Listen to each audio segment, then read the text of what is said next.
Salut, c'est Alex, j'espère que tu vas bien, bienvenue dans cette nouvelle vidéo. Aujourd'hui, je vais te présenter Cloudscape V2, la mise à jour de l'add-on Cloudscape que j'avais déjà présenté sur ma chaîne et qui propose désormais une version 100% gratuite.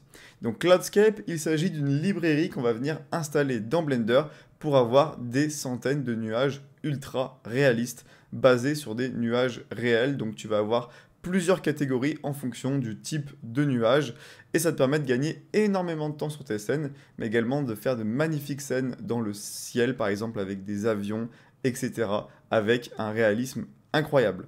Dans cette nouvelle version, tu vas retrouver des explosions aériennes, des explosions au sol, du feu, des tornades, des aurores boréales et plein d'autres choses. Tu as très exactement 8 nouvelles catégories. Et maintenant, la librairie propose au total 290 nuages. Donc c'est juste incroyable. Dans cette vidéo, on va venir voir du coup ces nouvelles catégories. Donc ce que je te propose, c'est qu'on se retrouve sur mon PC directement, mais juste avant, si jamais tu débutes sur Blender, tu trouveras en description un lien pour rejoindre une formation qui est 100% gratuite, qui va t'apprendre vraiment toutes les bases indispensables si tu souhaites démarrer le logiciel. Donc c'est parti.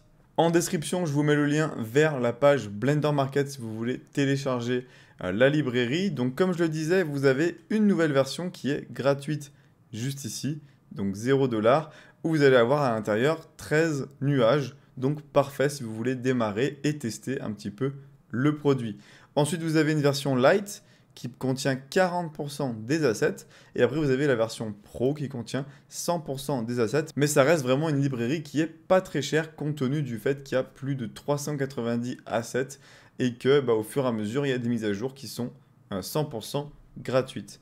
Donc sur la page, vous allez retrouver voilà, toutes les nouveautés, comment ça fonctionne, et également le fait que ça fonctionne avec Geoscatter, donc ça va vous permettre de générer des biomes de ciel en un clic. Comme vous pouvez le voir, en un clic, ça va combiner plein de types de nuages différents, donc pour vous faire un ciel magnifique. Ici, vous avez un détail des nuages en fonction du type, en fonction de l'altitude, pour faire quelque chose de réaliste. Ça réagit super bien à la lumière, comme vous pouvez le constater.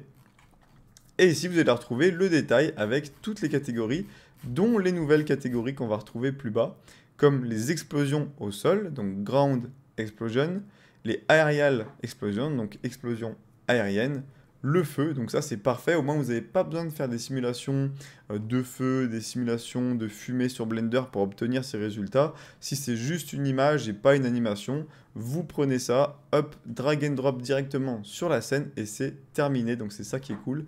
On gagne énormément de temps. Là, vous allez avoir des feux d'artifice, des tornades, des aurores boréales, des fumées de cheminée, des fireballs, donc boules de feu avec une jolie traînée comme ceci. Donc c'est vraiment super. Et là, vous avez plein de rendus magnifiques qui ont été réalisés grâce à cette librairie. Donc on va aller directement sur Blender. Au niveau de l'installation, c'est vraiment super simple. C'est une librairie qui vient s'installer dans l'Asset Browser, c'est-à-dire le menu juste ici de Blender. Donc c'est très simple, en fait il suffit d'aller ici, dans File Path, et ici vous cliquez sur plus pour ajouter une nouvelle librairie, vous indiquez le chemin vers celle-ci, donc vous allez la télécharger sur Blender Market, et ensuite automatiquement ici vous allez pouvoir choisir votre librairie Cloudscape. Et là vous allez retrouver du coup tous les assets. Donc nous, ce qu'on va faire pour que ce soit peut-être un petit peu plus simple, c'est que je vais venir l'ouvrir directement ici, comme ceci. On va tout supprimer sur la scène. On va également se mettre sur Cycles pour avoir une qualité magnifique. Hop, on va activer le mode rendu. On va aller dans le World juste là. On va cliquer sur Color ici et on va venir mettre Sky Texture. Donc la première catégorie qui est du coup une des nouvelles, Aerial Explosion. Donc on va les tester rapidement. Hop. Donc en drag and drop, ça marche très très bien. Alors je vais juste aller dans les paramètres de Eevee. En viewport, on va mettre 128 et on va activer le denoising sur Optics. Comme on peut le voir, voilà. La qualité, alors bien sûr, il y a un petit temps de chargement pour bien que ça s'affiche. On est sur du volume, donc forcément ça prend des ressources sur ordinateur, c'est normal.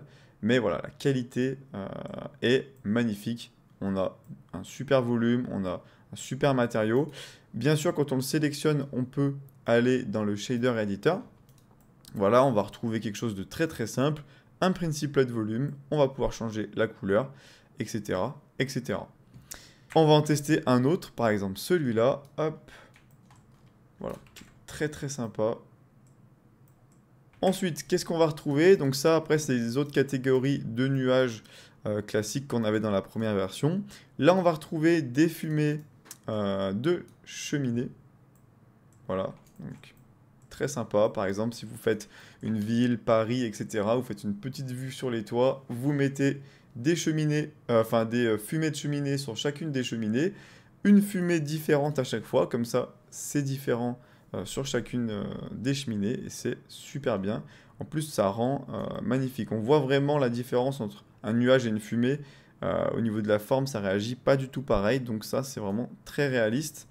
Et comme je disais, bah, ça évite d'aller faire une simulation de physique sur Blender de type smoke, etc., baker l'animation, etc. Ça prend pas mal du temps. Là, au moins, on fait du drag and drop directement sur la scène et c'est super. Ensuite, on va retrouver le feu. Donc ça, très sympa. On va mettre celui-là, par exemple. Donc ça rend très très bien. Donc voilà pour le feu. Après, on va retrouver les fireballs. Donc là, littéralement, les boules de feu. Par exemple, si vous faites une scène de combat aérien, vous voulez faire des tirs, des missiles, des bombes, des choses comme ça peut être vraiment très très stylé. Donc voilà. Les feux d'artifice, alors là, ça peut être sympa de nuit, parce que là, bon, on est de jour, hein, donc c'est pas top. Donc ce que je vais faire, c'est que je vais aller ici, on va retourner dans le world, et on va pas mettre un sky texture, on va aller directement ici, on va venir mettre un environnement texture et je vais venir prendre cette image. Donc là, on est de nuit et c'est beaucoup plus sympathique. Donc là, on va retrouver le feu d'artifice, bien sûr en 3D, hein, c'est pas juste une image. Là, on est vraiment en 3D, ça rend très très bien. On va avoir plein de types de feux d'artifice différents. Même des explosions avec la fumée. Et bien sûr, hein, vous pouvez redimensionner chaque asset, etc. On va avoir des grosses explosions un petit peu en mode champignon. On va retrouver des explosions un petit peu plus rondes, comme ça. On va retrouver également, du coup, les aurores auréales. Donc, vous en avez 7 différentes, voilà, qu'on va pouvoir placer très facilement directement dans le ciel. On va retrouver aussi les tornades, très sympa également. Alors là, ça sera un petit peu plus visible de jour. On va se mettre une autre petite image. Par exemple, on va se mettre celle-ci. Voilà, et on va pouvoir s'ajouter de belles tornades. Donc on va avoir 7 tornades différentes également, avec des formes plus ou moins différentes. Et elles rendent vraiment super bien. Et comme je le disais, vous allez pouvoir utiliser également la donne Geoscatter pour générer des biomes. Donc vous allez avoir 29 biomes que vous allez pouvoir appliquer en un clic avec une combinaison, un mix des nuages qui va se faire de manière automatique. Donc parfait pour générer un ciel très rapidement avec des nuages d'altitude, pardon, plus ou moins différentes, voilà, pour respecter ce qui se fait dans la réalité. Donc ça, c'est vraiment top. Et comme vous pouvez le voir, bah, c'est très très facile à utiliser. Et vous allez pouvoir avoir de magnifiques rendus très rapidement. Donc voilà pour cette vidéo sur la mise à jour de Cloudscape. J'espère qu'elle vous aura plu. N'hésitez pas à me faire un retour dans les commentaires. Vous avez également la version gratuite. Voilà, ça coûte rien si jamais vous voulez l'essayer. C'est le premier lien en description. Et puis, n'hésitez pas à liker la vidéo, vous abonner et je vous dis à très bientôt pour une prochaine vidéo. Ciao!